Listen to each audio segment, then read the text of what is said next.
Assalamualaikum warahmatullahi wabarakatuh. Bismillahirrahmanirrahim. Alhamdulillahi rabbil alamin. Wassalatu wassalamu ala ashrafil anbiya wal mursalin Sayyidina Muhammad wa ala alihi wa ashabihi ajma'in. Subhanaka la ilma lana illa ma 'allamtana innaka antal alimul hakim. Allahumma anfa'na bima 'allamtana wa 'allimna ma yanfa'una wa zidna 'ilman nafi'a. Amma ba'd. Hadirin hadirat jamaah Masjid Al-Qadar, mahasantri kuliah solusi spiritual, dan para penonton rahimakumullah. Moga-moga semua kita dirahmati Allah Subhanahu wa taala, rahmat kesehatan lahir batin, rahmat keselamatan dunia dan akhirat. Amin ya rabbal alamin. Hadirin hadirat serta para pemirsa rahimakumullah, saya ingin sedikit menjelaskan tentang sakit saya, karena juga ada geremeng-geremeng kok bolak-balik loro, mursyid kok bolak-balik sakit. Ini adalah pelajaran bagi semuanya, bagi saya khususnya, bagi semuanya umumnya. Pertama, secara medis, menurut ilmu kesehatan, saya kelelahan. Ramadan memang sampai Pamekasan, kemudian satu hari waktu itu ada 3 atau 4 acara yang sebenarnya menurut saya juga tidak terlalu capek sih, masih lebih capek sopir saya, tapi ya karena umur ya, faktor U ya, faktor U, kegiatan seperti itu kayaknya memang over capacity. Ini juga harus menjadi pelajaran penjenengan semuanya, bahwa fisik ini ada keterbatasan, diri kita ini punya keterbatasan, maka kita harus bisa mengukur yang wajar, yang pantas, yang normal bagaimana. Satu. Yang kedua, yang lebih parah adalah saya opnam baru 1 hari atau 1 malam, saya minta paksa pulang. Ini kesalahan terbesar. Orang itu yang kalau sakit itu saya ngerti dokter atau perawat, bukan kita. Tapi waktu itu saya karena akan ada khizib, malamnya ada khizib, maka saya minta paksa pulang. Ya tentu mereka sebenarnya tidak rela, tapi karena ya komunikasi saya dengan rumah sakit akhirnya diizinkan. Akibatnya agak fatal. Jadi selama hari raya saya tidak menikmati hari raya, tapi menikmati moga-moga dikurangi dosa. Karena sakit dalam suasana ya khutbah, sakit waktu peresmian Masjid Ciporong juga sakit, tapi nekat. Ini tidak boleh. Fisik ini harus diberi kesempatan untuk istirahat, diberi kesempatan untuk relaksasi, jangan dipaksa. Ini saya nuturi diri saya sendiri ya. Jadi loro sakit opnam itu sempatkan, manfaatkan untuk istirahat, bukan kelingan sing ora-ora. Saya juga bukan sing ora-ora aja nih. Hizib itu kan tanpa saya kan tidak bisa terjadi, mohon maaf ya. Hizib Asmaul Husna 3 malam itu sebenarnya dalam keadaan sakit ya, penyen juga tahu kan yang imami sholat siapa, karena memang masih sakit, dan itu lebih berat daripada sebelum opnam. Tapi ngempet, pura-pura tidak sakit itu aja. Soalnya saya ngomongin loro ya kabeh bingung. Yes, terus sampai khutbah raya juga tetap khutbah, kemudian periksa, harus ngamar lagi, harus nginep lagi lebih lama 4 hari atau 5 hari itu yang jelas. Akhirnya baru saya pulang itu atas ridho dokter dan pimpinan rumah sakit. Alhamdulillah ya, berangsur-angsur sehat.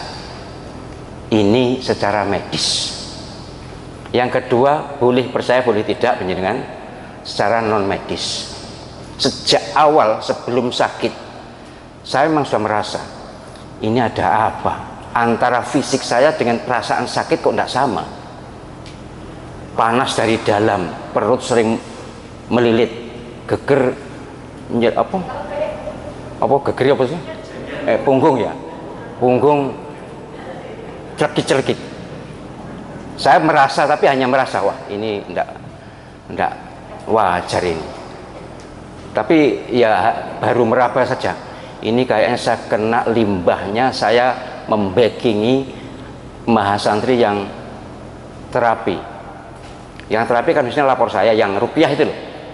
Lapor saya, kemudian saya backingi. Umi apalagi, Umi selalu saya backingi. Kayaknya kena limbah itu. Tapi kemudian saya mohon maaf ya, saya wiriti. Ternyata bukan karena kena limbah.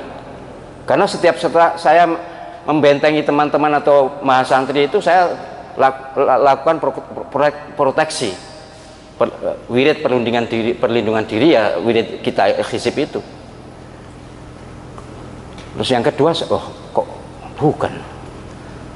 Oh kalau gitu mungkin karena saya nyimpan banyak gaman, banyak senjata, yo keris, yo tombak, yo pedang, yo celurit, yo Aceh itu rencong, titipan mahasantri.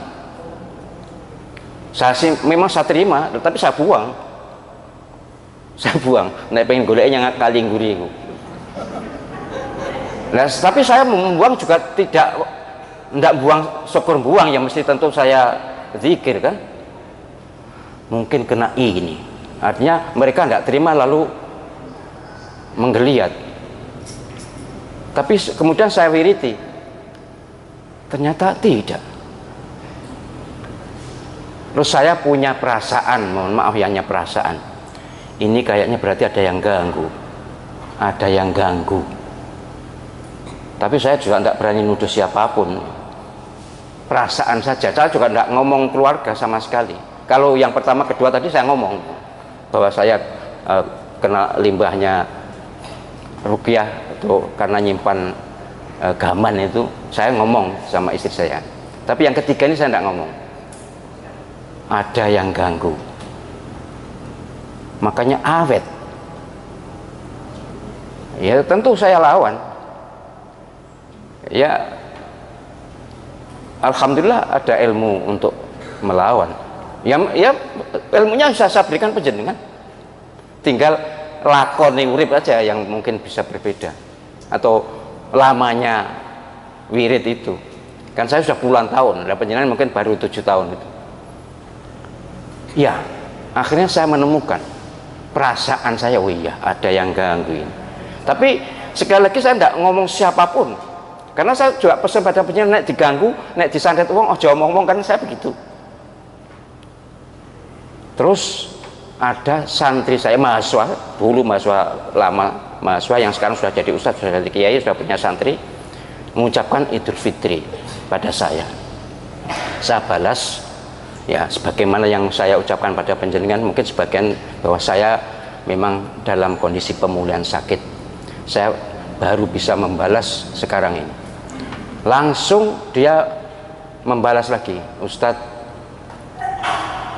mohon maaf, saya sudah konsultasi dengan guru spiritual saya. Dia punya guru spiritual, saya sebut namanya biar tidak jadi pembicaraan, bahwa Ustadz ada kiriman. Dek saya, ada kiriman. Berarti cocok perasaan saya dengan kata guru spiritualnya mahasiswa saya ini, klop. Wah ya, baik. Bagaimana Ustaz? Dia menawarkan, bagaimana Ustaz kalau biar di rupiah Ustaz saya? Enggak, terima kasih informasinya, saya sudah tahu sejak awal sebenarnya, tapi saya memang tidak bilang, saya bilang gitu.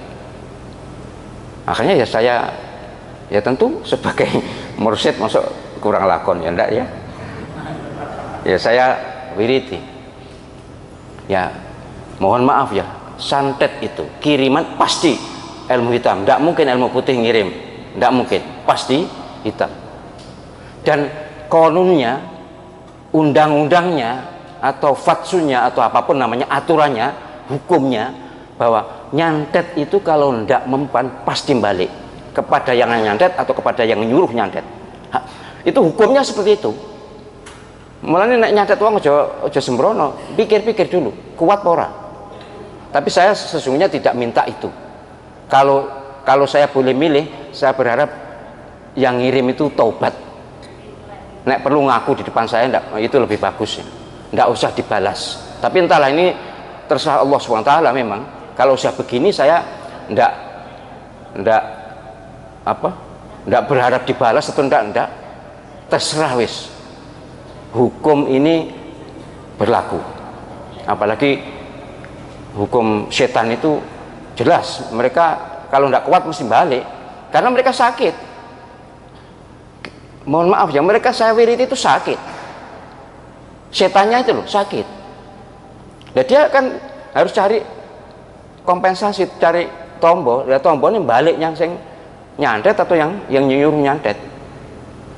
Mungkin banyak tanya, loh Ustadz Mursyid kok kena santet? Oh, jangankan saya yang banyak dosa, Nabi Muhammad SAW aja pernah disantet kan.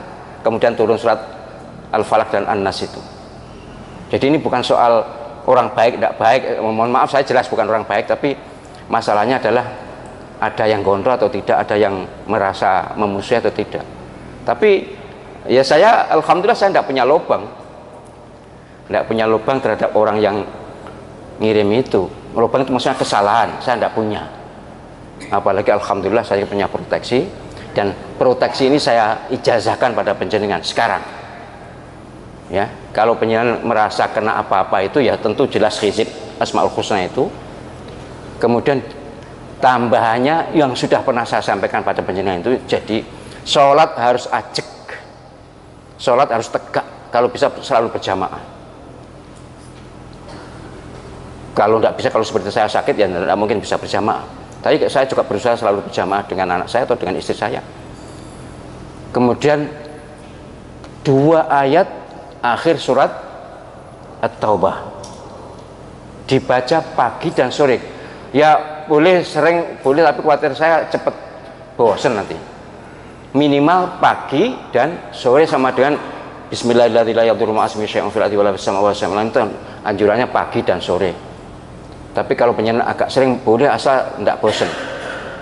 Jangan bosan ya.